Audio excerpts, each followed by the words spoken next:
Now I'm pleased to introduce our second speaker, Katharine Gorka. Katie is the Director for Civil Society and the American Dialogue at the Heritage Foundation's Edwin J. Fulmer Institute. From 2009 to 2014, she served as the Executive Director of the Westminster Institute, which is a think tank addressing threats posed by extremist ideologies. She was president of the Threat Knowledge Group from 2014 to 2017, providing training and expertise on irregular warfare and terrorism to the FBI, U.S. Army Special Forces, Marine Corps, and law enforcement. From 2017 to 2019, Katie served as Senior Advisor in the Office of Policy at the Department of Homeland Security, where she focused on prevention of terrorism and targeted violence. She is also a member of the American Council on Women, Peace, and Security Strategy. Today, Katie will be speaking to us about navigating the policy and national security world as a woman. Please join me in welcoming Katie Gorka.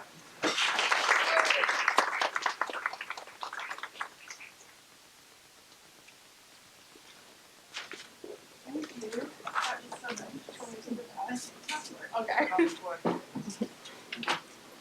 So I'd like to start with a couple of questions. So how many of you feel confident about your career prospects? How many of you feel confident about the future? Raise those hands if you're confident. Come on. Interesting. Okay. I commend your parents for raising you as confident women. That's great. How many of you feel nervous or fearful about your career prospects? Where's everybody else? In the middle? Okay, interesting.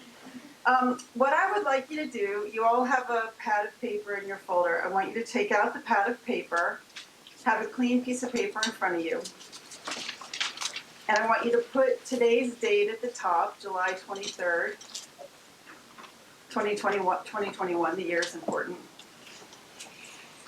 So I want you to think for a second, I want you to write down on this piece of paper, where do you think you'll be 5 years from now? And I don't mean physically, I mean where in your career, what kind of job do you think you'll have 5 years from now? And if you want to, you could even be adventurous and speculate what you think your salary might be.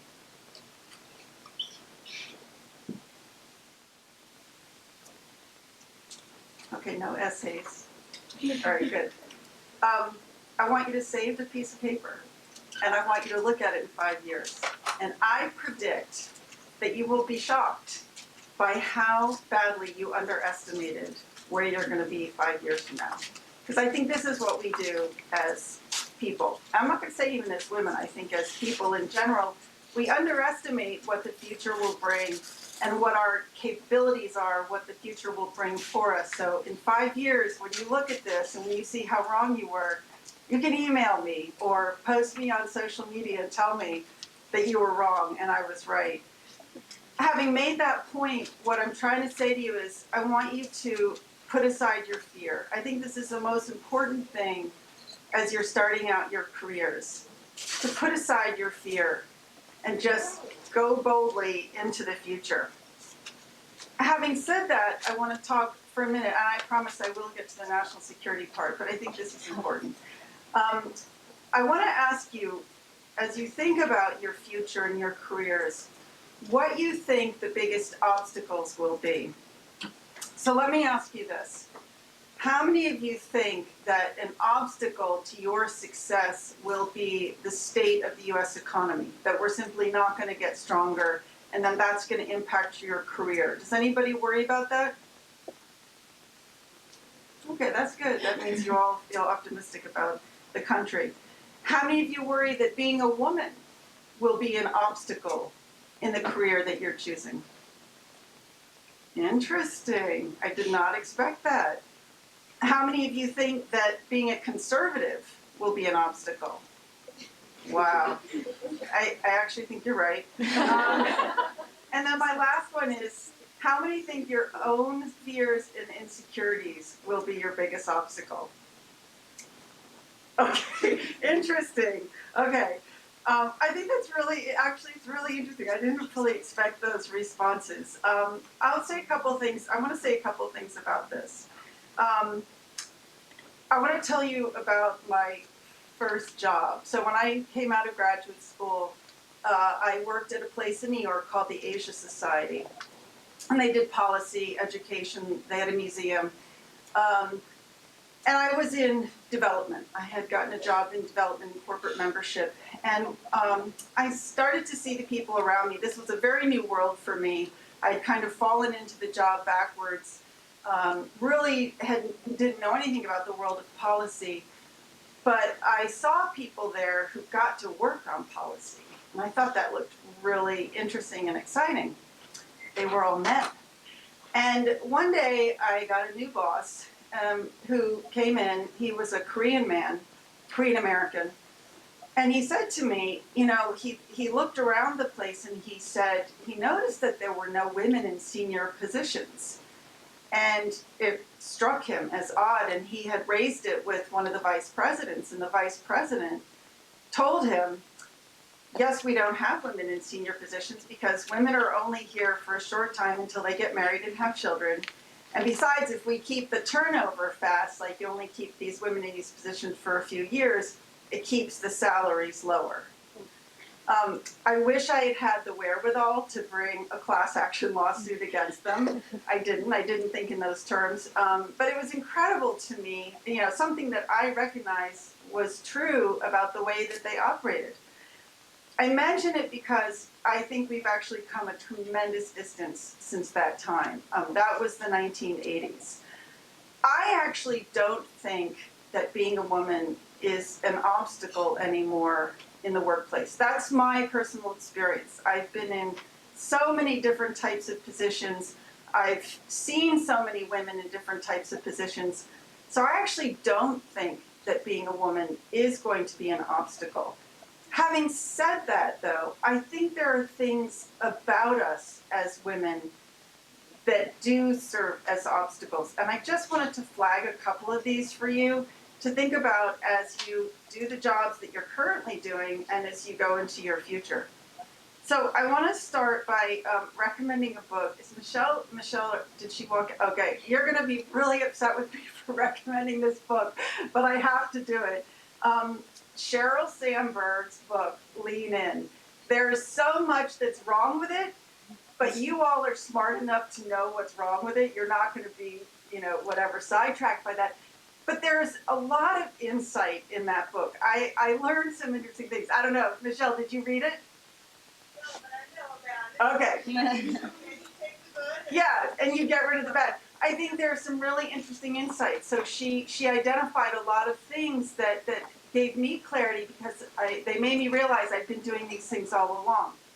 So how many of you, I don't know if enough of you, I don't know if you've been in enough situations that you've been in this situation, but like if you walk into a room and it's a meeting and there's a table with limited number of seats and there are 6 guys at the table, maybe a couple of empty seats and seats around the room, how many of you will sit in the seat around the room and not at the table, right?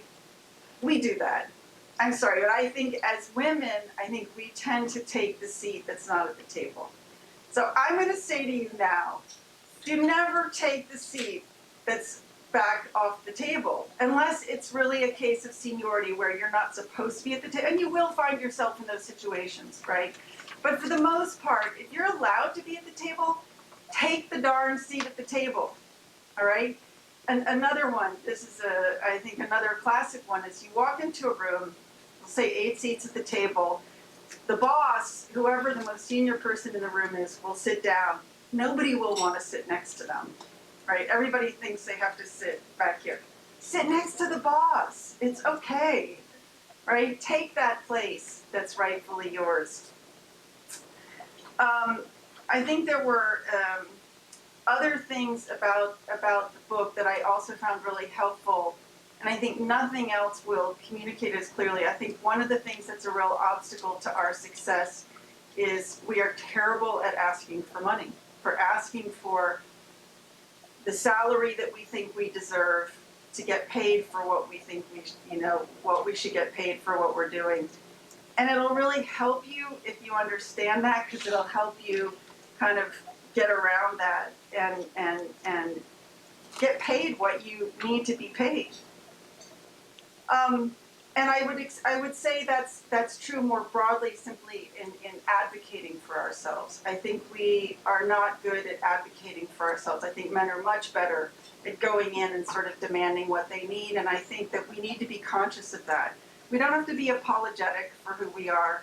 We don't have to think that we're only going to be there if we're willing to do it for free or for a low price. I can't tell you that actually the number of women that I've heard say, it's okay, you don't have to pay me. You know, no, that's not true. And I want to say this is super important. I also don't think that being a mom has to be an obstacle. I think that it's been really interesting for me to watch how much the workplace has changed for women in the time since I started my career. And I think it actually just went through another huge monumental change in the last year. So it's been really interesting. I'm at the Heritage Foundation, and we have a lot of moms. We have a lot of young families there, and it was really interesting. All the Zoom calls I was on with babies in a mother's arms, or people apologizing because their 2-year-old was running around behind them. But what was great about it was Heritage realized that this was a much more conducive working atmosphere for the women, and because Heritage wants to support women as mothers, they're going to make changes to the workplace to make it easier for women to have children and to work. I will say I myself chose to stop working altogether for a number of years. Not everybody has that luxury. I did. It wasn't really a luxury, actually. We went into a lot of debt, but it was totally worth it. No, it was. It was really totally worth it. I wouldn't take it back for a second, but I don't want you to think that if you choose motherhood for a while, that it's going to be an obstacle. I was terrified of what it would be like to try to come back into the workforce afterwards. Super easy. I've seen it be super easy for others as well. So don't think that just because you're going to take time off, even if it's 20 years. I took 6 full-time, and for others it's much longer. But I think being a mother doesn't have to be an obstacle. So having said all that about what it's like to be a woman in the workplace, I do think, sadly, being a conservative is going to be more of an obstacle than being a woman. But we are, as you all know, we are at an incredible moment in our nation's history. So I just encourage you all to be fearless fighters for what you know is good about this country, and to stand up for it and to fight for it, even if you're paying a price. The last point I want to make in terms of the obstacles, I will say that I think the single biggest obstacle is going to be your own fear and insecurity. And this is partly just me. I see this now in myself after all these decades of being in the workplace. It's really been my own uncertainty or hesitation or second guessing, I think, that has really been my worst enemy. So I would just encourage you to find ways to overcome the fear, the uncertainty. I don't know if it's something that's more specific to women, although I think it probably is. And maybe some of it's my personality, but I think we all tend to do this. And going back to the point that I made in the beginning about where do you project that you'll be in 5 years, I think it's our own sort of uncertainty or insecurity or lack of confidence that kind of keeps us back. All right, so having said that, let me jump into let me talk more specifically about national security, because that's what I said I would talk about. So let me just ask, is anybody in the room thinking about a career in national security? Anybody interested? A few of you. So those of you who've raised your hands, do you have a thought about what you're interested in? China. Great, love it. Anybody else? Intellectual property. Oh, great one. Human trafficking. Super. Oh, these are so good. Yes, in the way back. Department of Defense. Okay. And behind you. Yeah. Nuclear proliferation. Okay, was there anybody else who raised their hand who hasn't had a chance? Yes. Is there anything Middle East related? Yeah. Reunification between South and North. Okay. Oh my gosh. You guys, these are just amazing. So let me say a few things, and I think that I want to say a few things about what I think are the 4 pathways to a career in national security. But I would argue that these 4 pathways almost equally apply to any career in policy. So the first one is luck, right? It happens. There are people, in fact, I would actually put a lot of you in this category because you guys are already at this early stage working for amazing people, and that is a huge step up. That really will help you, you'll see in the long term. So you've all been incredibly fortunate. I don't know if I should call it luck because you're obviously in the positions you're in because you've worked hard and you've earned it, but there is a certain amount of luck involved, right? Why did they pick you over the 40 other applicants? So I think luck, you can't discount it. I think the second pathway is developing the expertise. So expertise, specifically academic expertise. I think there is some value to a master's degree, but for the most part in the policy world, it's PhDs. And for some people, it is absolutely the right path for them. And for other people, it's not. I mean, I think it takes a very particular kind of personality and mentality to be an academic. And if you are, that's a great path. Getting a PhD is a fantastic pathway to becoming a policy expert. My own path is what I would describe as the third path, which is being entrepreneurial. And I would say this is sort of like Amber's pathway as well. So when you have an interest, like some of the interests that you all have described, do something with that interest. You know, I think we don't often think, we don't often combine these concepts, entrepreneurship and policy, or entrepreneurship and government, or entrepreneurship and national security. But in fact, they're really important together. I think the world of policy really requires people who are willing to be entrepreneurial and innovative. And it's hard because it's not always by design. I mean, so my own path was I was working at the Asia Society in corporate relations when the Berlin Wall happened to fall. And I just thought, this is an incredible moment in the world's history that all these people who've lived under communism are now suddenly free. I have to go there and see that. And so my career took a complete turn. I started traveling to Eastern Europe and just interviewing people, just to see what it was like to live through this time of momentous change. And it led to a whole new career. It led to, the fact that I suddenly had spent time on the ground in post-communist Eastern Europe meant I was suddenly getting jobs as a consultant for all the Western organizations that wanted to support the transition. And I've seen this in so many people's careers where you see a niche or you see a problem and you go out and you do something about it, you write about it, you develop a unique project. That is an incredibly effective pathway into a career because organizations will look at you and say, not only that you've taken initiative, but you've developed either an interesting voice, an interesting degree of expertise, or an interesting project. So, it's hard. It's like with any startup, you're usually doing the beginning with no money. And it can be a tough career path, but I think it's an incredibly effective career path. And then lastly, there's, of course, the pathway going in through the services, meaning applying for FBI, CIA, DOD, and that's also a great pathway. And I would only, for those of you who are considering that, I would only just offer a little bit of two words of warning. One is, unfortunately, that's a pathway where connections do you very little good.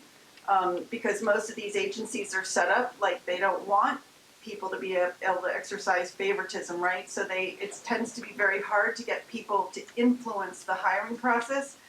The other warning I would offer, and this would apply as well to anybody doing like the State Department exam, It's a very long process. You just have to settle in for the 1 to 2 to 3 year ride. It's long and slow.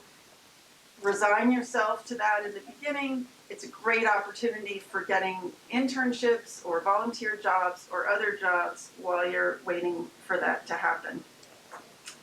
I do want to mention just one specific thing on the national security front, and that is there's something called Women, Peace, and Security. Has anybody heard of it? Women, Peace, and Security. Whoa, really? Okay, one. All right.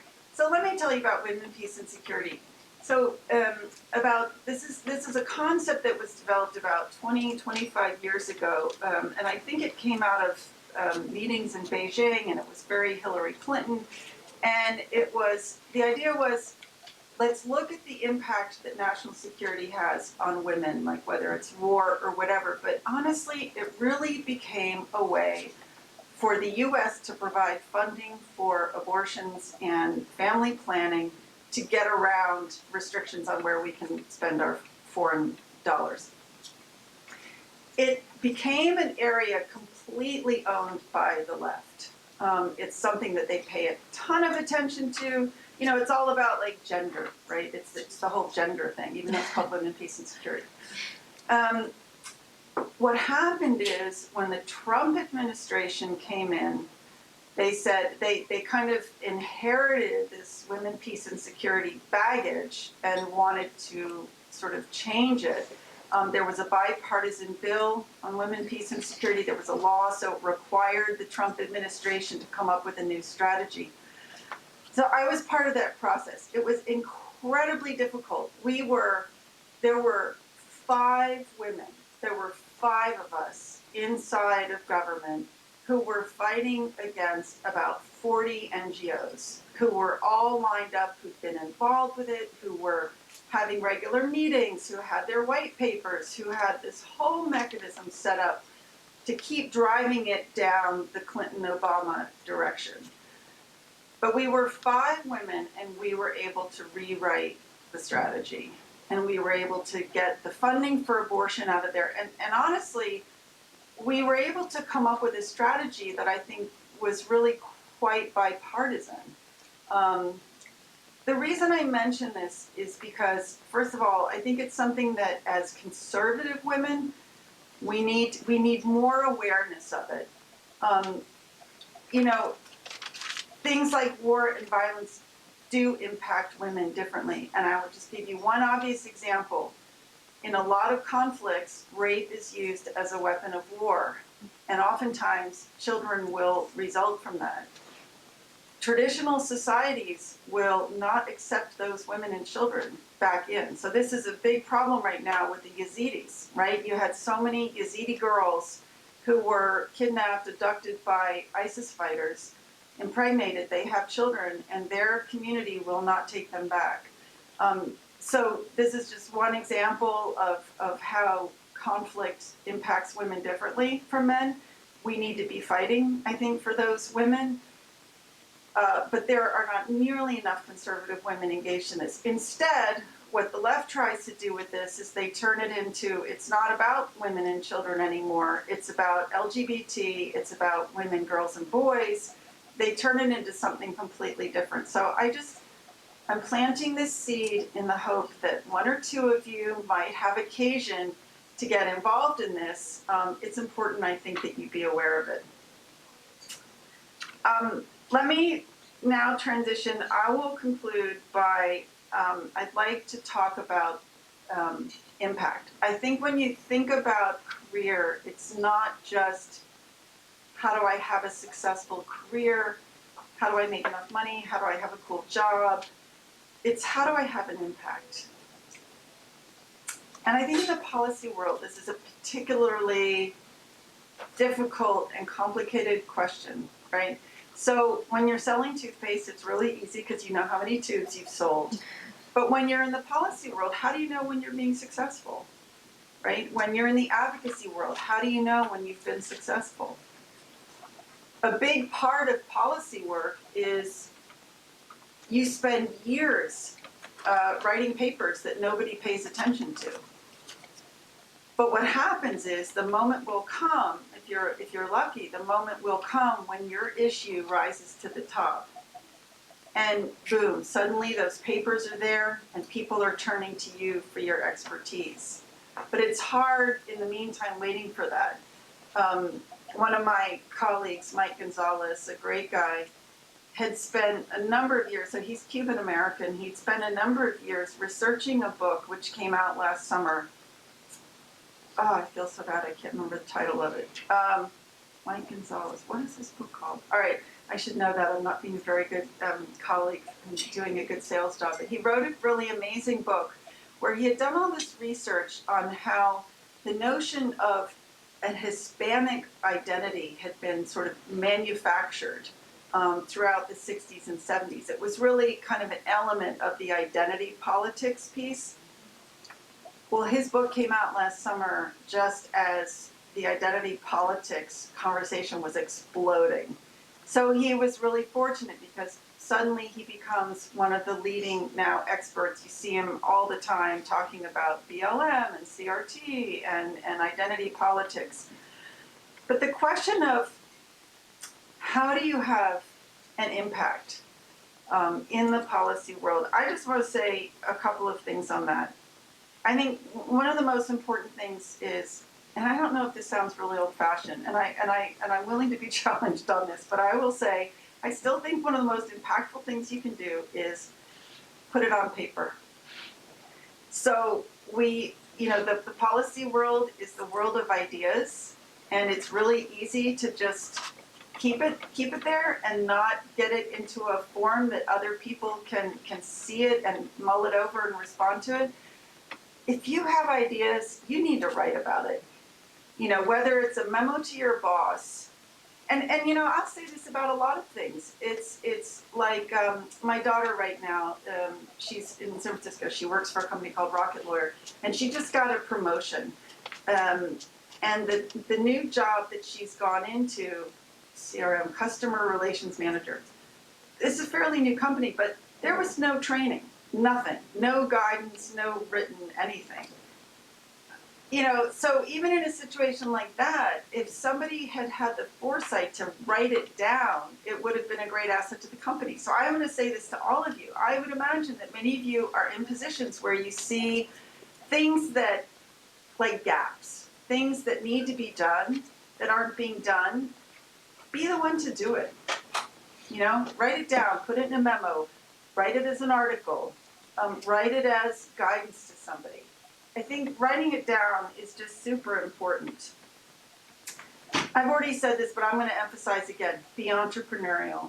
I just can't say enough how important I think that is to being impactful and getting ahead. Trust your ideas, but act on them. Don't just have them and think, maybe that's a good idea. You have to act on them. And then lastly, I think in terms of, I was thinking about all the different ways in which a person can have impact or all the different things you can do to be successful. But I think the one that I feel most strongly about in the end is being of service to others. So I saw, maybe some of you saw this as well, I saw it was like a poll on LinkedIn the other day. What do you value most in a colleague? Anybody else see this? I don't know. I think that's where I saw it. And it was interesting what the answers were. Authenticity is something that was valued. Okay, I understand that. But the other one, I thought, this kind of surprised me. It said what they valued was colleagues who are reliable. If you say you're going to return a call or do something for somebody, do it. And I think that gets into that spirit of being of service to others. Be generous with your knowledge. Be generous with your time. One of the things I love about Claire Booth Luce, and it's also one of the things I love about Heritage, these are two organizations that actually live in service to others. And they have done a world of good and had tremendous influence because they've been of service. And when I think about the colleagues that I value the most, it's the ones who are generous with what they know. You know, I think in this world of policy, and especially in a world where we're really fighting for the future of our country, we cannot look at each other as competitors.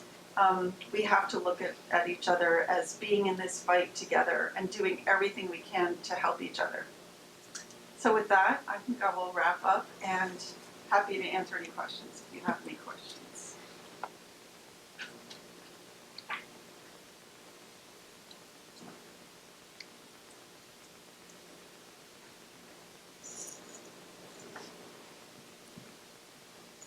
Hi, thank you so much for your time. I just wanted to touch on and ask about expertise a little bit.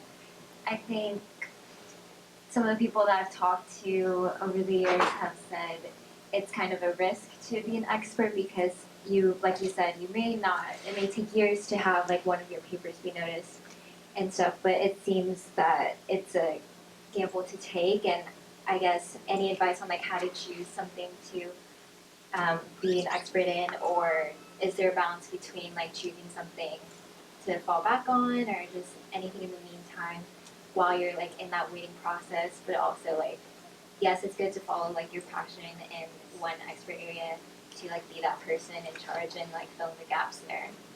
I don't know, I'm surprised that people have said that to you because I haven't seen that at all. I mean, I think that, you know, I think a PhD in the humanities is risky, but I think if you're talking expertise in national security topics, I just have not seen the risk, or even in any aspect of the policy world. I would say, if anything, I think there's a shortage of PhDs. I think there's a shortage of expertise. So I'm going to disagree with that person. I think if you've got I mean, yes, you want to make somewhat of a calculated decision. It was interesting, before coming here, I was looking through USA Jobs. So for those who are interested in, you know, like national security jobs, that's where you have to go, right? They're all there, and I was looking at the areas that are currently like more in demand, and it was interesting. I mean, they tend to be very technical, but there was a very specific list. I mean, obviously you want to think about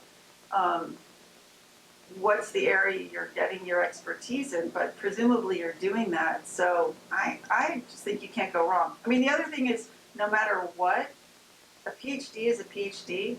People value that because a PhD says you were able to do that depth of work. And a lot of PhDs will translate across areas of expertise. So I would just say, if you're considering it, I say go for it. Yeah. Yes.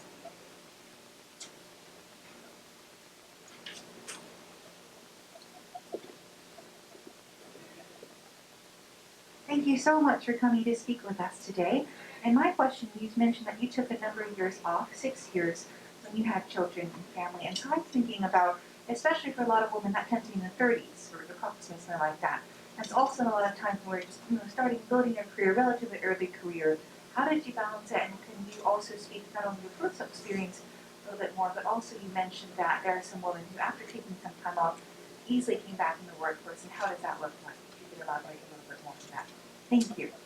Yeah, I mean, I guess on one level it was a little bit easier for me, maybe because I was older when I had my kids, so I was 36 when I had my first one. So maybe that made it a little bit easier because I had a certain amount of expertise and then could take it off, so then had something to come back to. It's harder for me to say for women who are younger, like if you really decide when you're very young to do it. But I just think, you know, look, I mean, especially if you look at the situation we're in right now, we have so many more jobs than we have people for them, that I think if you're competent, if you're responsible, if you can pass a drug test, there's a job out there, you know? I really think that. And again, I mean, I think if I've learned anything at this stage, it's just have a little trust, you know, have a little trust in whether it's God or the process. But it just seemed like, you know, in my case, the perfect thing always came along.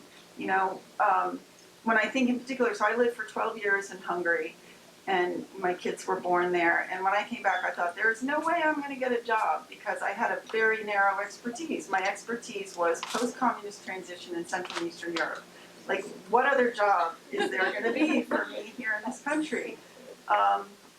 And the other problem was I didn't want to work full-time. My kids were in school from 8 till 3, and it was really important to me to be available to my kids. I wanted to work 8 to 3. I mean, sure enough, I found a job where a guy hired me to create a think tank to do research on Islamist ideology, and he was fine with me working 8 to 3. So it's like, you know, again, is that a God thing or is that a just? But I think it is the nature of the world these days. That's why I'm saying I think the world has gotten a lot more flexible, and that's why I think people don't have to be intimidated about wanting to have kids and have a career or create a career that fits what you need and want. I'm just really optimistic about it. I think the world's getting better all the time. Yes.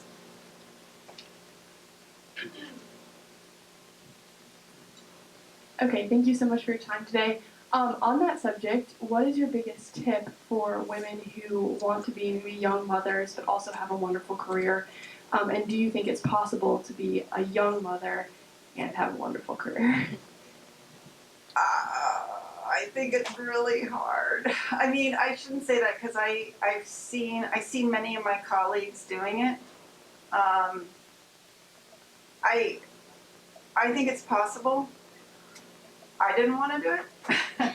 I mean, look, nothing in my life has been nearly as meaningful as having children, or as fun. Oh my gosh, to get to go back to playing with Legos and dolls and all the fun stuff you get to do and going to playgrounds. And so personally, I'm a really, really big advocate of women taking the time off. I'm just going to say that.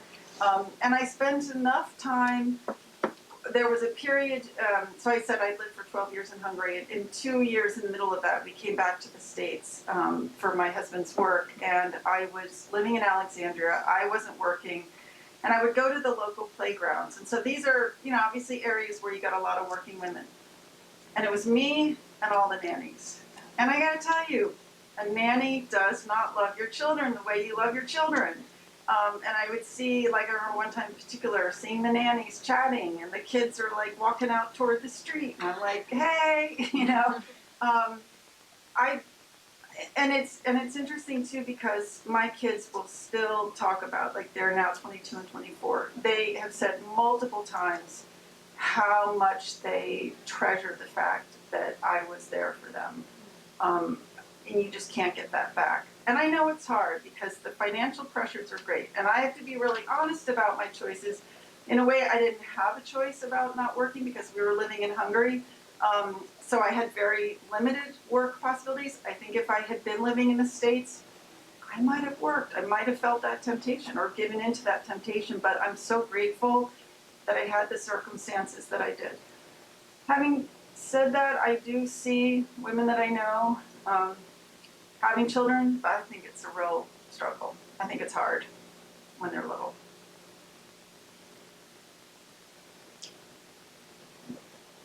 Hi, so I am currently studying international security at school. So if it's okay, I'd like to ask you a national security-based question. So, and this is pretty opinion-based. What do you think is the next big threat to American national security? So, like a country, an ideology, a non-state actor, and how do you think conservatives especially can fight back whatever that is? I mean, are you asking in the sense of where do I think the best job opportunities lie?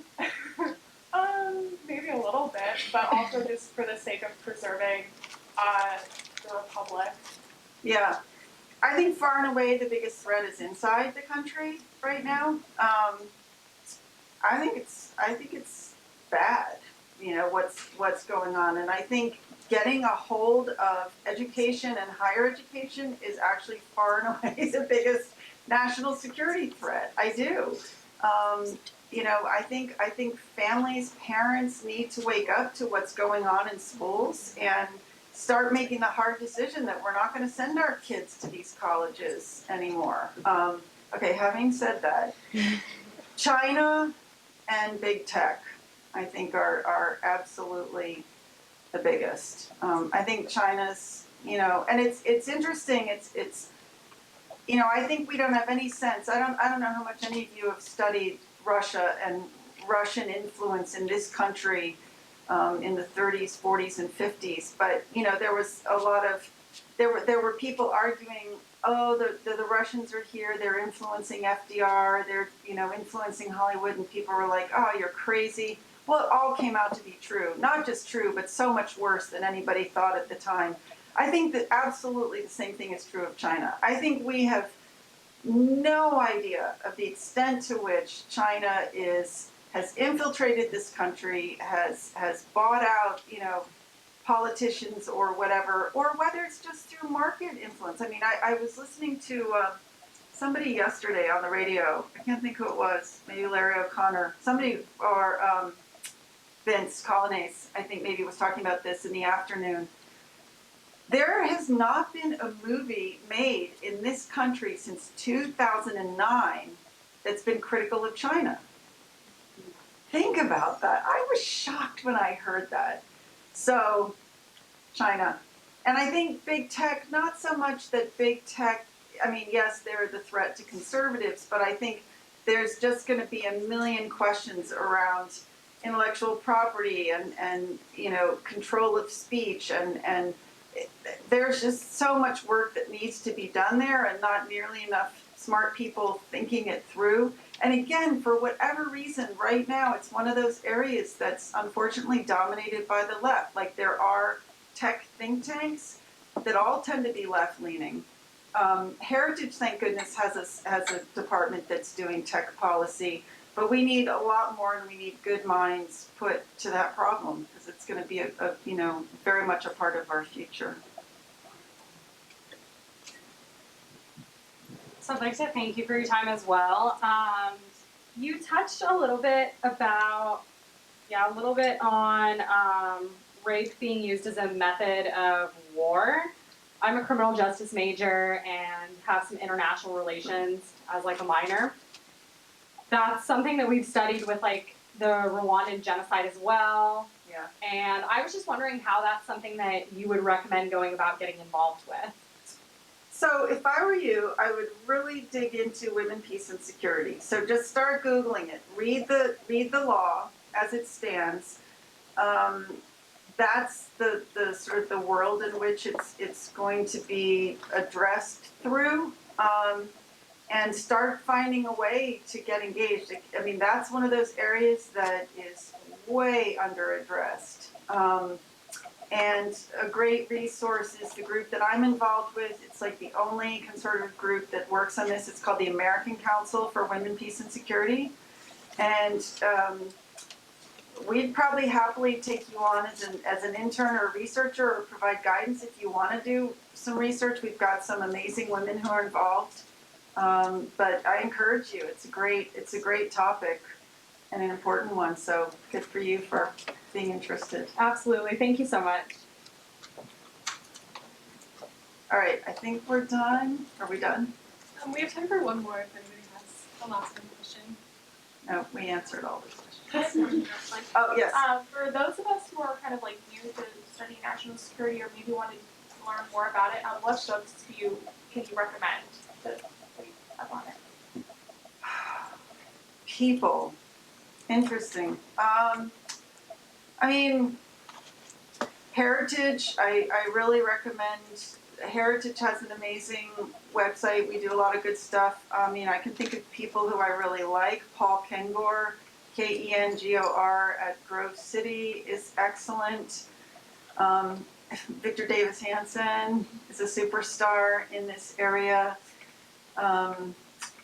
I don't know who else I would suggest. The problem is like I'm too much out of the academic world, so within academia, aside from BDH and Kengor, I don't know who's like active anymore. But again, I think that the biggest challenge with national security studying it in university is you're going to just find such a leftist bias. And it was interesting when I was deciding about where to go to grad school. I originally wanted to go to the Kennedy School, and I looked at it, and it was just all about teaching how to be a bureaucrat, and I still feel that way. I ended up being a consultant for them on a project, and it was absolutely that way.